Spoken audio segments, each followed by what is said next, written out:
West Denver. Sleep deprived and heavily caffeinated. All right, let's do this then. This is the Jeff and Bill Show. I don't agree with that. They don't always agree, but hey, at least they have coffee. Coffee. And each other. I love you, man. God help us. I want to bless him. We need all the help we can get. Now here's Jeff Hunt and Bill Thorpe. The Jeff and Bill Show on News Talk 710 KNUS.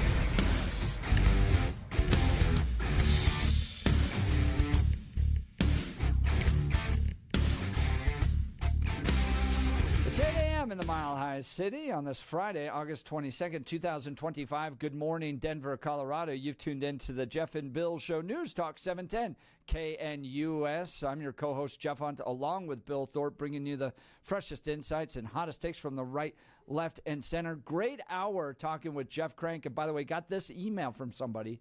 Yeah. Highly respected person in the community, but I'm not going to reveal who Which it is. means they don't know me. Just because I didn't. It's okay. No, not clear. But it's cool. But the essence of the email is important. You guys were super together. He's talking about Representative Jeff Crank and you, and during the debate. Mm-hmm.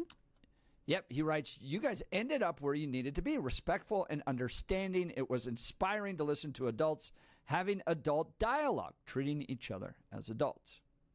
That may be only the first time this week I've been called an adult.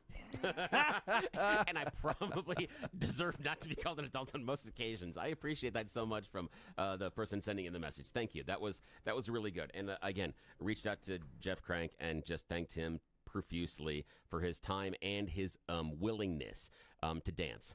I can't tell everybody in the audience how much it means to me. Jeff's stuck here. It's like a work release program. I was telling him off the air that he's stuck. He's chained to that desk. There's nothing he can do about this and break this thing up.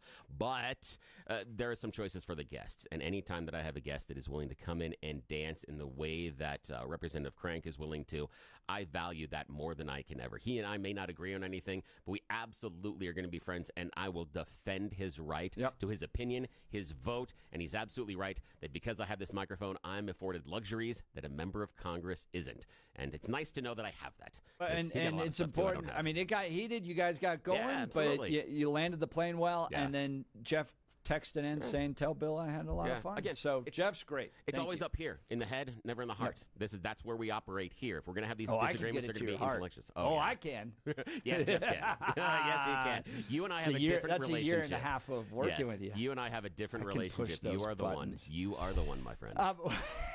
We've got a lot to cover today. Big story. President Trump sent the National Guard to Washington, D.C., as you know. But how has it been? Well, since he's done that, violent crime has dropped more than 20%. Carjackings are down 80%. And for the first time in years, D.C. went to an entire week without a homicide. Hundreds of arrests have been made. Illegal guns, drugs, even immigration violations. You got to be a special kind of stupid to be living illegally in Washington, D.C. right now.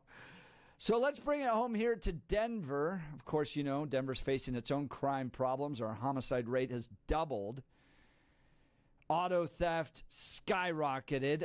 Fentanyl flooding the streets. Our downtown businesses are begging the city to do something about lawlessness on the 16th Street Mall. So here's the question I have for you all. If Trump's guard deployment is showing results in Washington, D.C., should Colorado consider doing the same in Denver? Would you want Jared Polis to unleash the National Guard down in Denver? Or would that be government overreach that makes the city feel like a police state? Join the conversation. Give us a call, 303-696-1971, or text us on the Dan Caplis Law Text line at 720-819-5115. Now is time for News and Comment with Blake Olson. Blake Olson. Blake Olson, News and Comment. Hey, TGIF, good morning. 69 with some clouds in Denver, expecting a high of 85 today. This portion of the news sponsored by Pastor Camp Heating and Air Conditioning at 303-777-1234 to learn more about special savings opportunities on Lennox equipment.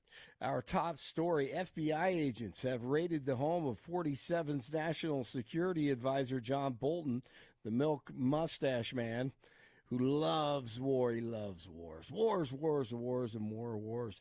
The raid was carried out this morning in Bethesda, just outside of D.C. So this is a live shot of his office in Washington, D.C., and we're looking right now, per our colleagues from Fox Digital on the scene, a couple of FBI agents loading some stuff into cars and leaving the scene. So clearly not as big of a presence at his Bethesda home, but notable. And as big of a presence as what Trump had to experience from the lefties. FBI Director Kash Patel wrote on X that no one is above the law. Bolton is a frequent Trump critic, of course, and previously accused of leaking classified material. No love lost between the two. And it's going to be a big day in D.C. A lot of things happening right now. See the president at noon today for an announcement. The basis of that, we don't have full information yet, but we also just got a notice from the pool that they've been loaded into the vans for a movement this morning that was not on the schedule. No clear details yet on where the president is going, but it sounds like they might be on the move here very soon. Dana. I love it. That was just on Fox. So he just loaded the press into vans. So we'll see what's happening this morning. Wall Street opening slightly higher ahead of Federal Reserve Chair Jerome Powell's speech in Jackson Hole this morning.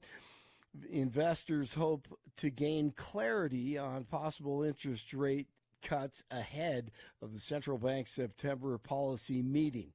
Oh, let's hope so. The DJT administration preparing to hand documents over to the House committee related to convicted sex offender Jeffrey Epstein. The DOJ will begin delivering files today that could include all documents and communications in their possession connected to Epstein and his associate Ghislaine Maxwell. It's amazing. I mean, you talked about it, the record-breaking spending that we've had in Colorado. It's just out of control. Congressman Jeff Crank on with Jeff and Bill last hour. He knows tax cuts made possible by conservatives are great for Coloradans, and irresponsible spending by the lefties is horrible. The Democrats in this state, they just don't get it. You know, let's be clear. And the reason that the one big beautiful bill that we passed changed some of the revenue that comes into the state of Colorado is because we provided tax cuts to the American people. And, you know, most of the tax cuts that were extended were already accounted for. So those aren't the real problem for the Democrats. The ones that the Democrats really are fussing about is no tax on tips, no tax on overtime, you know, increasing the child tax credit and indexing it for inflation, senior tax exemption of $6,000. These are all the things that every Coloradan who makes under $150,000 a year, by the way, every one of those applies to folks who make $150,000 a year or less. That's what they're complaining about. And they have no idea. All great for Coloradans. Hey, yes, sir. I get emails from the White House to press, and I can give you a little update on what's happening. Yeah, I want to hear this. Okay. So they've taken them all to this thing called the People's House. It's a White House experience.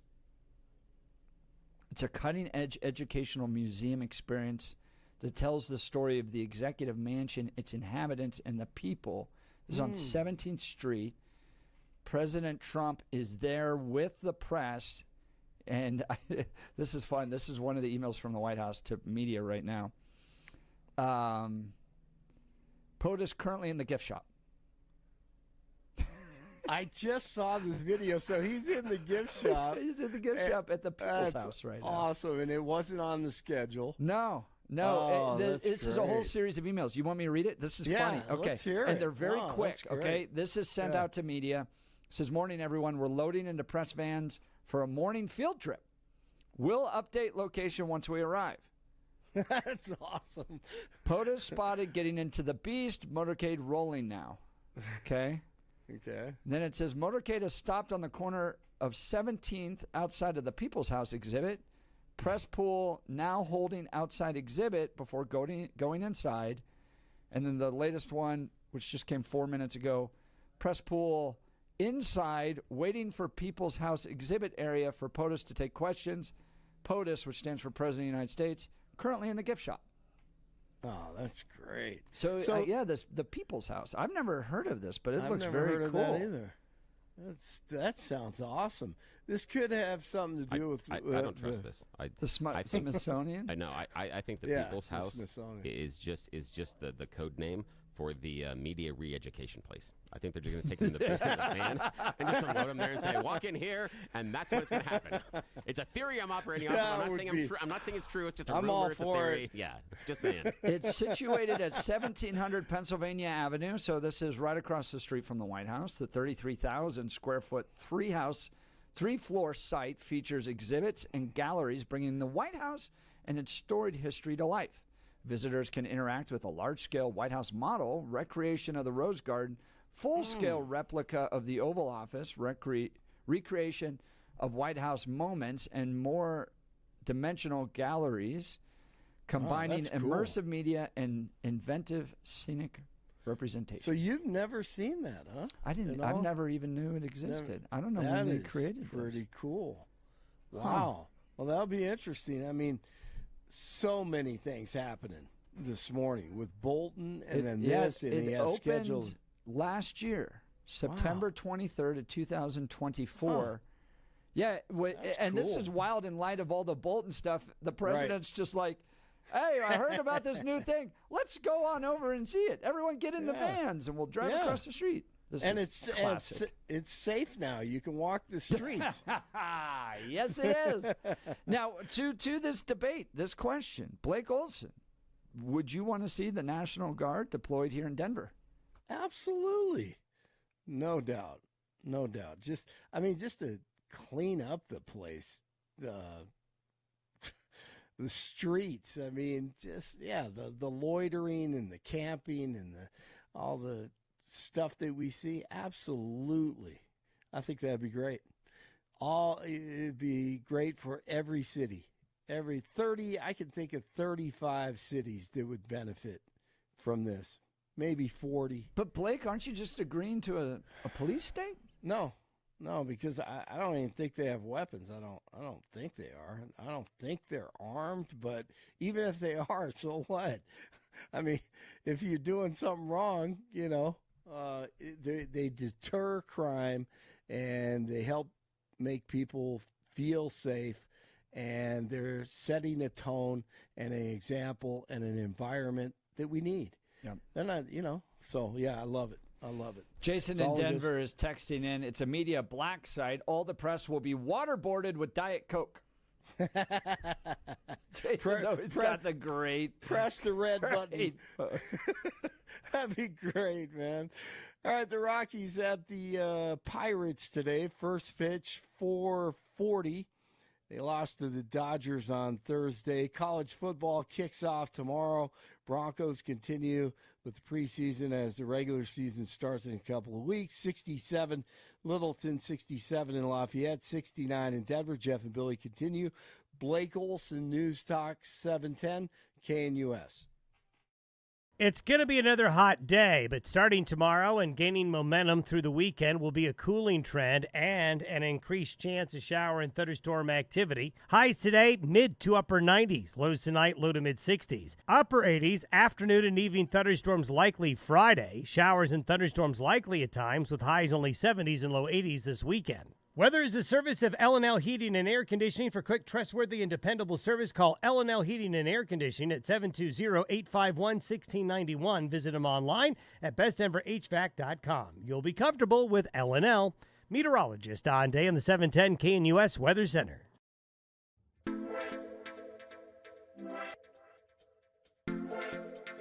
Welcome back to the Jeff and Bill Show. Let's talk. Living in Colorado and having to deal with unpredictable weather, hail, snow, heavy winds, you name it, we got it. That's why you need a roofing company you can trust, and that's Colorado's Best Roofing. They're local, family-owned, and have served the Denver area for over 12 years. They understand our unique climate and know how to build a roof that lasts. So whether you need a repair after a storm or a whole new roof, Colorado's Best Roofing has got you covered. And here's what I really love. They offer a free, no-obligation inspection. They'll come out, take a look, give you an honest assessment. There's no pressure, no gimmicks, none of those fly-by-night folks that show up after a storm. They're here. They're rooted in Colorado. They'll give you straight talk from the pros. Plus, they work with your insurance company to make sure you get the coverage you deserve. So don't wait until the next big storm hits. Give Colorado's Best Roofing a call today at 303-797-ROOF, 303-797-7663, or visit them at roofingcolorado.com. Call 303-797-7663, or go to roofingcolorado.com. Trust the best, Colorado's Best Roofing. Here's a little news coverage of what's happening in Washington, D.C. Bill? It hit the ground in Washington last week. That city's crime fight went into overdrive. And now we're seeing the impact and the dramatic reductions in crime. When the National Guard rolled into Washington last week, the locals seemed skeptical. The crime is minimal here. There's not really a lot of crime here. It looks like window dressing to me. But with the Guard on the ground, crime is on the decline. For the first time in a long time, D.C. has gone 7 days without a homicide. And that's not all. Carjackings are down 83%. Robberies are down 46%. Car thefts down 21%. And overall violent crime is down 22%. When you have these kind of numbers going down, it basically says this is a success, and that means people feel safer. Like many big cities, Washington's police department is critically short-staffed. People who don't feel safe aren't free. Sergeant Betsy Smith with the National Police Association says it is ripe for federal help. More police generally equals less crime.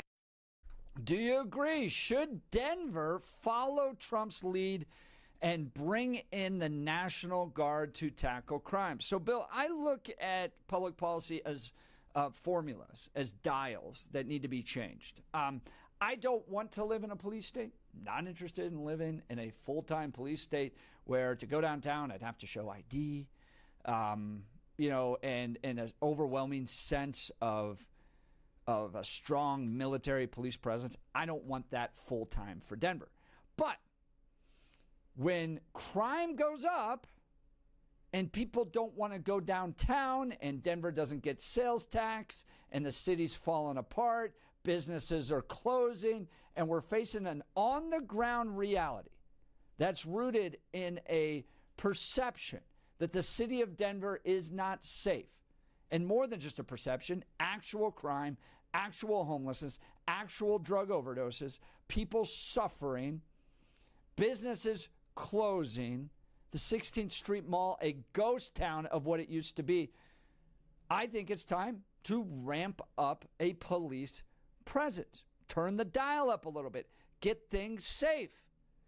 And we can go to my theory of the woman in pearls, that she is, with disposable income, she is critical to the health and flourishing of the city of Denver, and the woman in pearls with disposable income is not going to the city. Okay? And if you missed my conversation on this, let me just rehash it real quick. My theory is similar to Giuliani's broken windows theory. The woman in pearls who has the disposable income that's going to go to the Brown Palace for dinner and then walk over to the Tabor Center or enjoy a play at the Buell Theater or go down to a Nuggets game or something like that. She's got the moolah. She's got the money. She's going to go down and drop a few $100s on a Friday, Saturday night and enjoy herself, okay? She matters a lot. She provides the money so that employees can get paid. She provides the sales tax so that the city of Denver can operate. She is really, really important. And if she doesn't feel safe, because of crime or even perceived crime. In the city of Denver, she doesn't go down, and everybody suffers as a result of it. So I've said in the past, the mayor of Denver should make her his top priority. He should gear everything to getting her from Cherry Hills or Cherry Creek downtown, spending money, enjoying time so that people get paid, sales tax ends up in the coffers of the city, and right now she doesn't go down there. So what we're seeing in Washington, D.C. is the beginning of a crackdown on crime with the idea that they're going to change the perception of D.C. People are going to feel safe, go spend money, and the city will flourish. Should this same thing happen in the city of Denver? I think so. Your thoughts, sir? Well, here's the thing that I'm curious about. The question I've got for you that we can start with is, does a police presence equal a military presence in your mind? Are they the same? Can you accomplish a greater police presence without a military presence? Good question. Ideally, yeah, you'd like police to be able to do this all themselves, right? But what we've seen in Washington, D.C., what President Trump has been able to deliver is, with a strong military presence working in coordination with local police, that they are reducing crime. So maybe for a little bit of time, yes, we should have strong coordination between the National Guard and Denver police in an effort to tackle crime, send a strong message, and improve the city. And then when the military leaves, what happens? Crime could do one of two things. It could come back because we didn't do a good job incarcerating the guys that we arrested, and DAs just let them out, so they came back. Or things could improve. Are they necessarily going to improve without that increased police presence? Because you said that was the major deterrent to crime. And Yes. And the reason I ask that is because we know that Washington, D.C. has a police force deficit. They have Correct. not been able to hire the number of people that we want. So what I hear is individuals that are taking a scenario inside of Washington, D.C., which they already have a deficit on the number of police officers they need in order to adequately make sure they can protect the city as they need to. And the assumption is, well, it's not the fact that they're missing the right number of police officers. It's that they're not part of the military. What I'm worried about is this lean into an authoritarianism. I had talked about before the election that I knew that Donald Trump, or not knew, I felt, it's a better way to put it, I didn't know, it's not accurate. I felt Donald Trump was itching to deploy the U.S. military on American streets. This is the second time in his first 6 months that he has done this. I seem to have been proven right on my feelings. We can talk about the causality in relationships. That's, not at this point, I don't think is relevant. It's just the idea that it exists. What I'm worried about is this lean into, well, the solution then is to have the military police our streets rather than increasing law enforcement. For me, the long-term fix inside of D.C. is to increase the police presence. They have been operating at a deficit. I see no reason to say once we pull back the military, if the situation exists as it does now, why the crime wouldn't then return. It may not return immediately, but why it wouldn't. If we're operating with a police deficit that allowed this to foster, why would it not continue to foster I think post-military? it's a temporary flood the zone type of operation, right? And just because you do something now doesn't mean it's going to continue in perpetuity, but it becomes part of a strategic effort by the Trump administration and Republicans to show that law and order matters to the thriving of a city. And I have to remind everybody, okay, it wasn't that long ago that you had Democrats calling for the defunding of police. Oh, yeah, that was stupid. Right? And yeah, you never agreed with that. But the very woke left said that, our money needs to go into people providing essentially social services. We need more counselors on the street. And I think we've all learned that that didn't work. That it is good guys with guns that stop bad guys. And what Trump has done at this point is show we can move within 1 week 7, 10 days, you can have a major impact in turning cities around by simply flooding the zone with lots of good guys with guns. Now, I don't need, I'm not agreeing that I want this to be all the time, regular. But, Bill, I also believe that the best way to police people, the best way to have safety and community and peaceful streets starts with a person's heart. Right? We bring in police to police a community that has failed internally.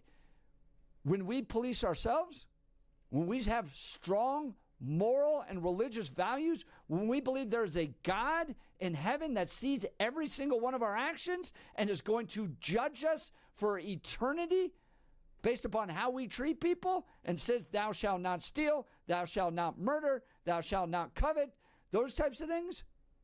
When you have a community that's made up of people that believe that, they generally live peaceful lives. And you have peaceful communities. Bringing in police is the sign that we've failed to communicate that to people, and people aren't taking individual responsibility. Well, I want to start with the idea that you talk about this not being permanent and being temporary. There's already a bill being floated by a member of the GOP to make this permanent in D.C., to give Donald Trump permanent control. So I would disagree about the intention of this being transitory. I believe the motivation for this is permanent, and Donald Trump has talked about wanting to expand this. We can look at Can I question that real quick? Yeah, please. Yeah. So I think there's two things there. One, permanent oversight. The president can have permanent oversight, and then the permanent presence of National Guards members on every block. I see those as two separate things. I can agree that that can be two separate things, but does Donald Trump see them as two separate things? And I think that's germane to the conversation, because when he wanted to take over, he placed the military there. So I don't think we can necessarily discuss it in a vacuum, given that he wants to deploy, or at least has expressed the possible intention to deploy the military in other U.S. cities. So I think it's germane to understand that he wants this to be somewhat permanent at the very least, if not ongoing forever. Now, the other part is we can talk about city streets and lack of crime and lack of burglaries and things, but we do have some examples around the world, as uncomfortable as they are, places like Russia and North Korea and China that don't have the same levels of street crime and violence that we do. And they have a larger Singapore, president. They cane the crud out of you. They have a larger presence of military. Yeah. And I doubt that, and just for the conversation, and again, I'm not saying they're the only ones, but I don't think in the conversation that the reason that you don't have that level of violence in the streets of Russia, China, and North Korea is because they have good hearts.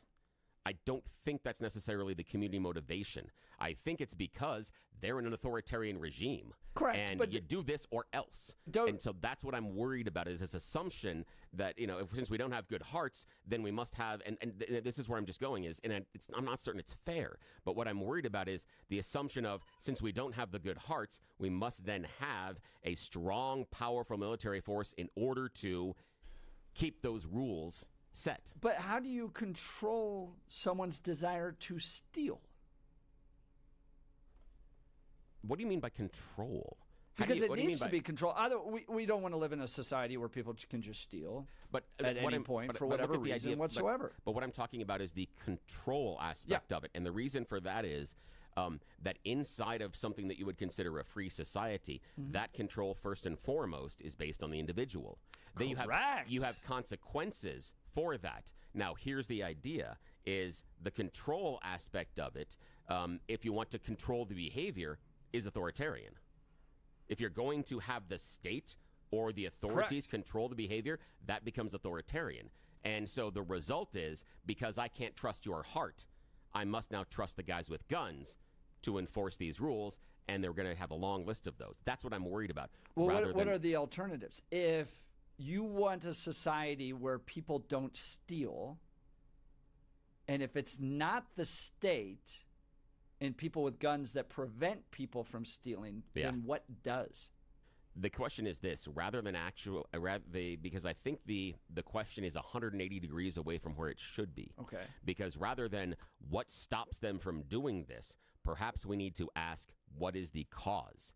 What is the reason these individuals need to go out? Yeah, greed. I mean, that's a human condition. Things. Yeah, I understand. And so the idea of how is this going about? What is the reason? What is the cause? And why are they doing it?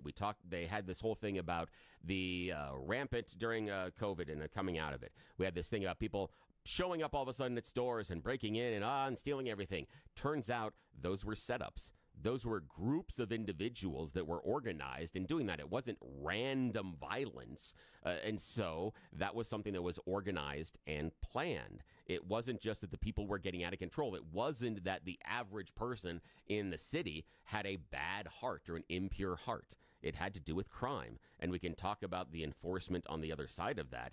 But if you're saying that what we needed to stop that from happening is to have military on the streets, I've got a real question. Or a security guard. Well, I've got a real question. Security guard's different than military. It's still the state or no, it isn't. Or maybe a police officer. No, a security guard would be privately contracted by the business. They're not the same thing. Okay, well, it's still a form of force in an effort to stop somebody from stealing. Yeah, but the idea being in order to get to that, you would have to have an overwhelming presence. And that would be, basically military and or police everywhere on the corners all the time. And that's what you see in places like North Korea and Russia. And where I'm going with this is, if the idea is that we need to clamp down and prevent this from ever happening, the only solution then seems to be authoritarianism, which means you have to explain to me why inside of America, where we talk about freedom and liberty, we are now saying we have to solve all of our questions and answers about our society with the authoritarian solutions. Actually, I think you don't. And as James Madison said, our Constitution is only for a moral and religious people and is wholly inadequate to anybody else. You cannot have freedom without morality, without religion, and I would put out there without a Judeo-Christian worldview.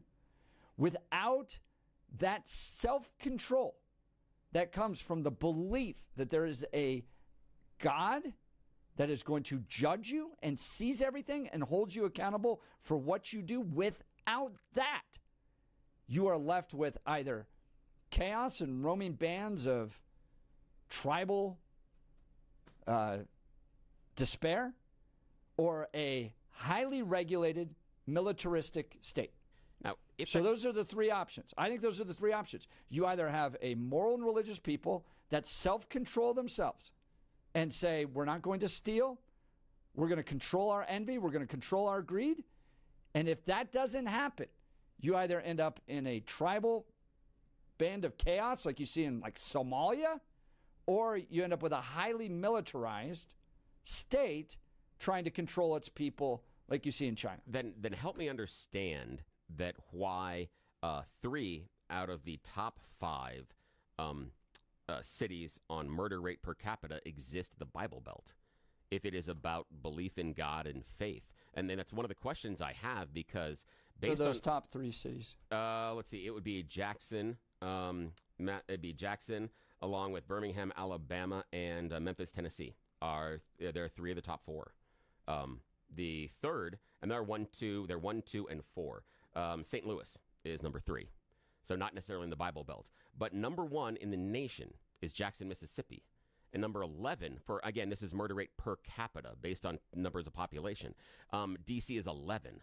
But we're talking about the crime being out of control. And have you overlaid that with church attendance rates? No. But again, we're rolling through the Bible Belt per se. And so, but the assumption in the argument is that the city is just as religious as the rest of the state. Well, the assumption that I'm making is that inside the Bible Belt, they would be more religious than the rest of our country.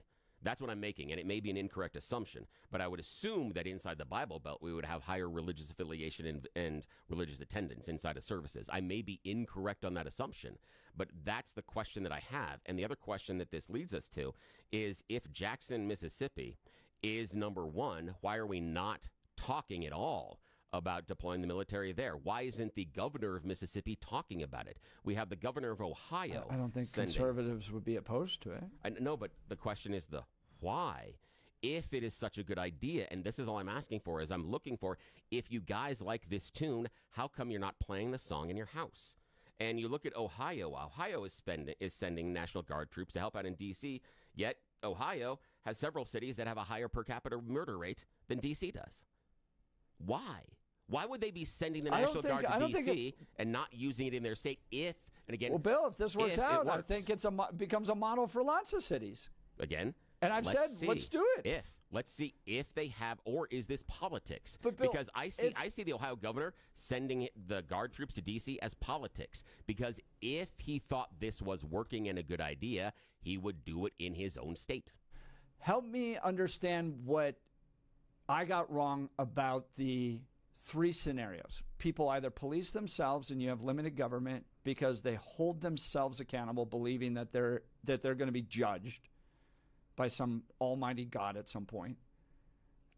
2, if that doesn't happen, it descends into tribal despair and little neighborhoods and roaming bands of people taking whatever they want. Or 3rd, a highly militarized authoritarian government. What is the alternative? And what aspect of that am I missing?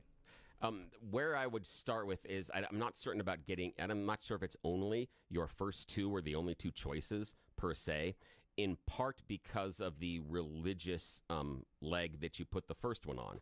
Because I go back to John Locke and his idea of a social contract in communities. He doesn't necessarily lean as much on religion, and he leans on the idea of how a society functions and why things go back and forth. Hobbes does it as well, and Machiavelli does it to a different extent. But Prince. They all argue that people are activating or acting in their own self-interest.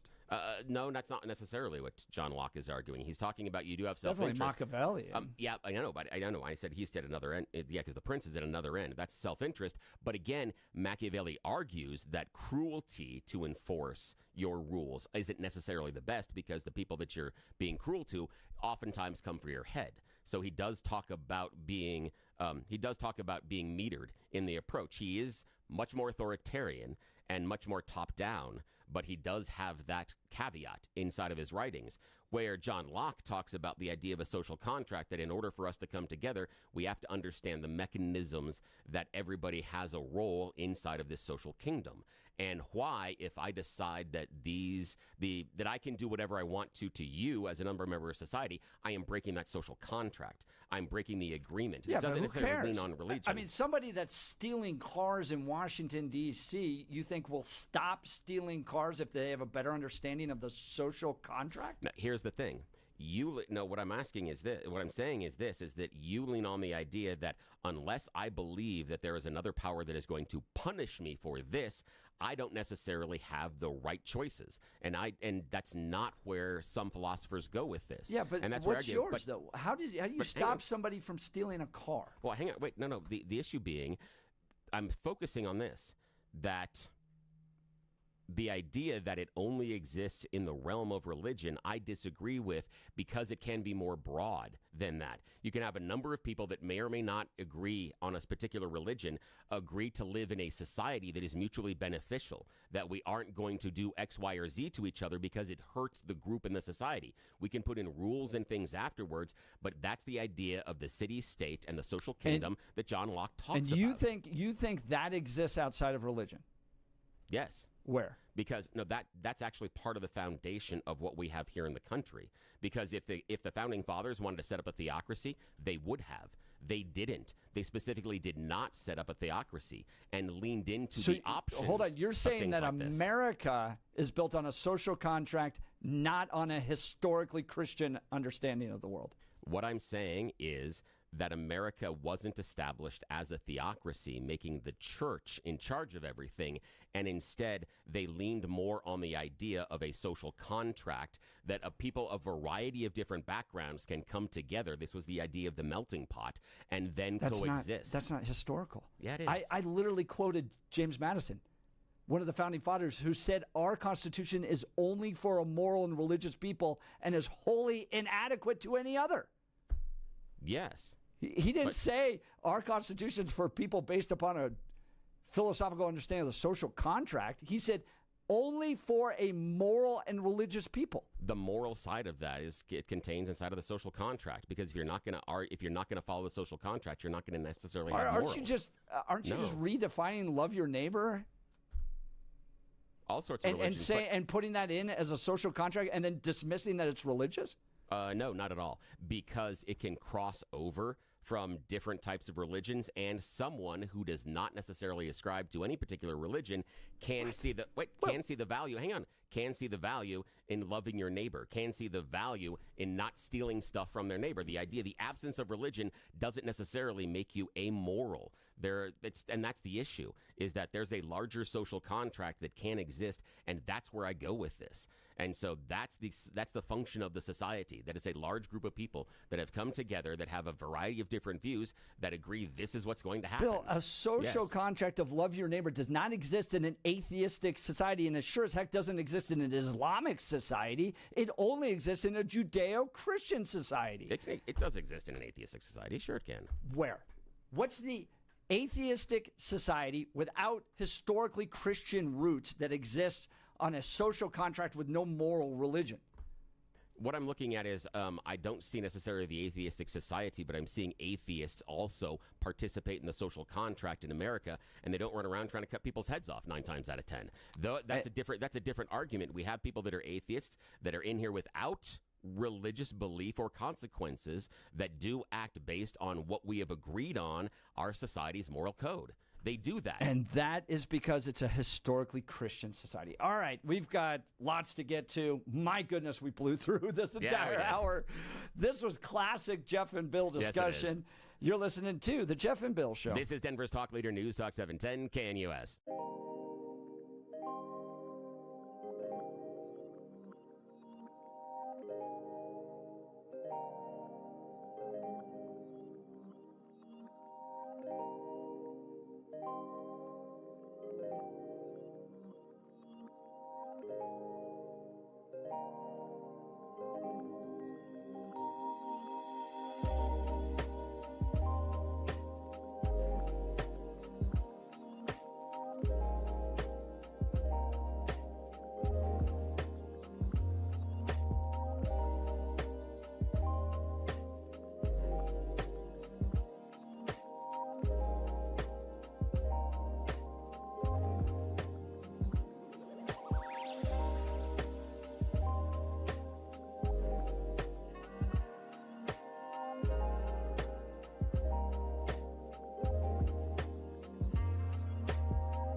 Welcome back to the Jeff and Bill Show. Billy, I think we're good. Oh, hey. Totally. All right. So I put this song in there because this is one of my favorite D.C. moments of all time. Oh, good. Okay. Good, I was at the Heritage Foundation 50th anniversary. I think it was 50th. And Dirk Bentley plays it. Ooh, nice. Okay. And it's a room full of like 1,000 D.C. people. Okay. Yeah. And Dirks goes, I got time for one more song. What song do you want to play? And the whole crowd goes, Drunk on a Plane. Wow. Jeez. That's amazing. That's absolutely amazing. I found that so funny. Oh, that's fantastic. Oh, the whole D.C. establishment. Everybody needs a drink sometimes. That cracked me up. And so based on much. a real life story, too. So, Is this? Yeah, this one is. And then there are a couple of these that do it. With Dirks? Yeah, I think the songwriter. I have to go back and Oh, look. the songwriter? But it might. I'm not sure. I'd have to go back and look. But yeah, there's a germ of truth that started in this one.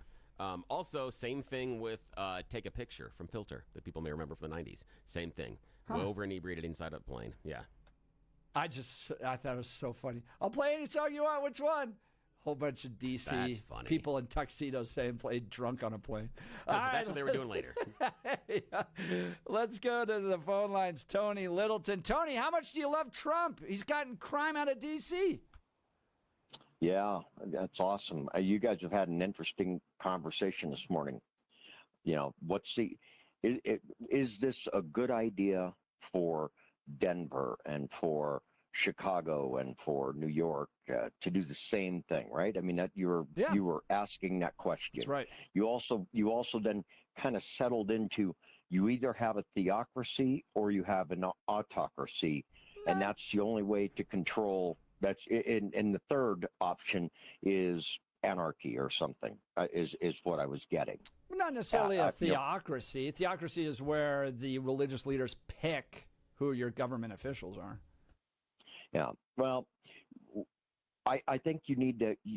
I think what would be really helpful for us all to understand this deployment is, I think, Billy, you ought to get on the phone to my alma mater, DU, and get one of their political scientists, one of their international studies people, a historian, have them on the air and ask them where we're at right now, because experts kind of across the board have settled in that we are now presently not a democracy. We are a competitive autocracy. And so, sorry, who voted Donald Trump into office in November for not a democracy? There's a vote. That's right. That's what a competitive autocracy is about. You still have votes, you still have elections, but the institutions are now all designed to serve one guy and to serve one party. And what we saw in Texas, what's going on in Texas, a perfect example. I mean, it's just a perfect example. And I don't want to get too far off the path. I'm simply saying that will tell you his motivation for picking D.C. and not picking a different city. Well, he could have gone to Jackson, Mississippi, and maybe you know this and maybe you don't. They sent 200 guardsmen up to D.C., and their people are saying, well, wait a minute, we got 4 times the murder rate of D.C. Why don't you use them here? And they're, well, no, because we need to have, pardon me? Let's do it. Well, I guess we don't do that as a rule of thumb. And his idea is to get the nation used to the idea of having military in the streets. So what happens when but it seems like we're pretty used to just having crime in the streets. We have a million protester march of some kind, and he declares it an emergency, and he needs to have it controlled by the military, because it's a protest against his policies, and then he can call the military out on those protesters. That is exactly why we do not Trump's put the military on the street. Military on protesters?